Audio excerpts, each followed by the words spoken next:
I'd like to start today by talking about two incredible young women from India. Both of them in their 20s, starting their career, trying to make a mark for themselves. Malika Jagat, 23-year-old, November 26, 2008. It's a typical day at the Taj Hotel in Mumbai, and she is the banquet manager for a VIP banquet. This is not an ordinary banquet. It's the global leadership team of the multinational Unilever in the room, celebrating the new CEO and the departure of the old CEO. It's 9:30 p.m. Everything seems normal. She hears some loud popping sounds coming from outside. Suddenly, there's a message on her phone. There's a shooting incident happening in the hotel. Calmly and quietly, she informs the guests, locks the doors, turns the lights off, and asks all of these guests to lie down on the floor under their tables. This ordeal continues through the whole night. In the wee hours of the morning, a fire breaks out in the hallway and smoke starts to pour in. Malika jumps to action. They break a window and somehow connect with a fire truck down below who pulls a ladder up to the window. One by one, all the guests are evacuated. Last to leave are Malika and her team. When I asked Malika afterwards about this moment, she admitted she was frightened. But she said, I was responsible. I had a job to do. Now let me go to a very different context. Shipra Kumari, also in her 20s, in the year 2020. COVID has broken out. We have a catastrophe happening with healthcare and people suffering in India. But there's another problem. All the workers have gone back to their villages. Shipra works for Mahindra, which makes tractors and harvesters, and farmers, most of whom are subsistence farmers, have a huge problem. They don't have workers to harvest their crops. And if they don't harvest their crops, they're going to go under. Now, Shipra is a salesperson. This is not her job. But she jumps into action. She identifies who are all the harvester owners in her state, contacts each one of them and says, would you be willing to loan or rent your harvester to other farmers who need them? And starts a matching system to get this done. When asked why she did all this in the middle of COVID, she says, I was simply doing my job. Now, I have been inspired by understanding how are these people doing all this stuff. As a researcher studying leadership, for me, the question of what leads people to be inspired at work? This was a puzzle to me. And it went back to the time when I was a kid working for my mother's fashion startup. I saw people, including her, working incredibly long hours trying to build the business, but it was not just about building a business. It was about helping the suppliers. It was about pleasing the customers. It was about making sure that we are responsible citizens in the community. Now, all this time, I thought this was some kind of a personality quirk. Some of us have it, and maybe others don't. The rest of us don't. I've now come to realize it's all about the work context. If you look carefully at Shipra and Malika's companies, they have a work environment where work has meaning. Work gives us purpose. So what we do is more meaningful than just a job. So workers, people who work there, do what they do not only because they have to do it, but because they want to do it. How do we create such contexts? This has been the puzzle that is of interest to me, and I want to share some ideas with you today. Unfortunately, most organizations don't get it. Most organizations still live in an antiquated world where we operate by what I would call is the coin-operated monkey theory of management. The premise being that workers, us, we are monkeys. And you put a coin in, we'll do a dance for you. You put 2 coins in, we'll do 2 dances for you. And if you make the dance more interesting, I might even dance a little more. And you know, it's interesting, many of us may end up doing jobs like that, where it's called pay for performance. You pay me, I will perform. And it's true, research shows that some of us think of our jobs as work. Some of us think of our jobs as a career, to get ahead. But there are some of us who think of our jobs as a calling.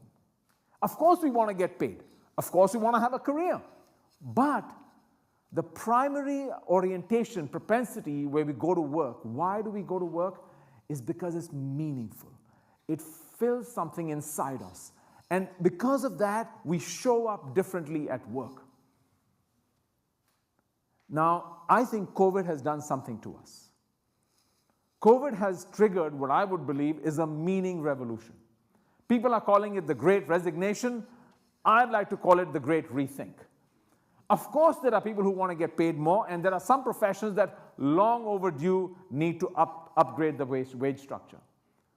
But for many of us, the Great Resignation is a great rethink. We have spent more time at home. We have spent more time introspecting. We have confronted death. We've confronted illness. We've seen it firsthand, and it forces us to ask the question, why? Why am I here? Why do I do what I do? And organizations need to catch up to this. Now, I found there were some organizations that I call deep purpose organizations. I had to call them deep purpose because there was a lot of purpose talk out there. But some really went deep with purpose. And what was this idea of purpose? At its very elementary level, purpose is a reason for being. Why am I here? So an organization can ask the question like a person. Why do we exist? What's our purpose? Now, you might say, is it a mission statement, Ranjay? I found these organizations went beyond just a mission statement.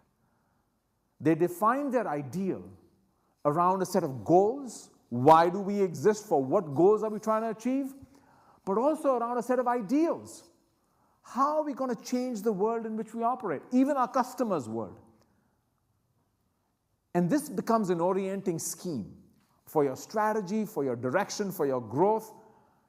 But it's more than just a compass. It goes from being just a statement with a compass that you use as an orienting scheme to really being part of the day-to-day rhythm of the organization. It's an operating system. It affects how we measure ourselves, how we reward ourselves, how we think about our organization design and division of labor and jobs, how we think about our culture. How do we really operate? And once this becomes part of that felt sense in the organization, it elevates the performance of people who work there. It elicits a sense of pride. And by the way, I didn't see this only in business organizations. I saw this in sports teams. Why do we show up? How do we elevate that? That was the question that I found is what was behind Shipra and Malika's behavior. Now, some of you might say, Ranjay, look, I am just not lucky enough to work in an organization. My industry itself doesn't allow for this kind of meaning making. It's really about pay for performance. And I would tell you about a study done where they looked at janitors in a hospital. And they found about a third of them described their work not as I'm here to clean. It's I'm here to help support people who are in a very difficult situation. Now ponder that for a second. If a janitor in a hospital can reframe what they do, so can we. So how do we do that? I think it's important to understand that in this context is we can find the right context to work, or we can also reframe the things, how we think about our own jobs. Now, I want to tell you a story about when I was a teenager, working for my summers were spent working in my mother's fashion startup. And they worked long hours, like really long, 7 days a week, 100 hours a week, and I was a teenager, so one evening after a very long week, at dinner, I told my mother, I said, Mom, why do we have to work so hard? So she put her fork down and said, Ranjay, we work so hard, but I want you to know one thing. My wish for you is that you never have to work a day in your life. Now, my mother was very successful by then, and the teenage brain in me thought she's about to tell me about my trust fund. I was really pleased. I said, okay, now I get it, Mom. I know why you're working hard. This is going to be great. She saw that coming, And she corrected me right away and said, Ranjay, that's not where I was going. I want you to find purpose in what you do. And I want you to be able to connect it to the purpose in what your organization, whatever you're going to work, is.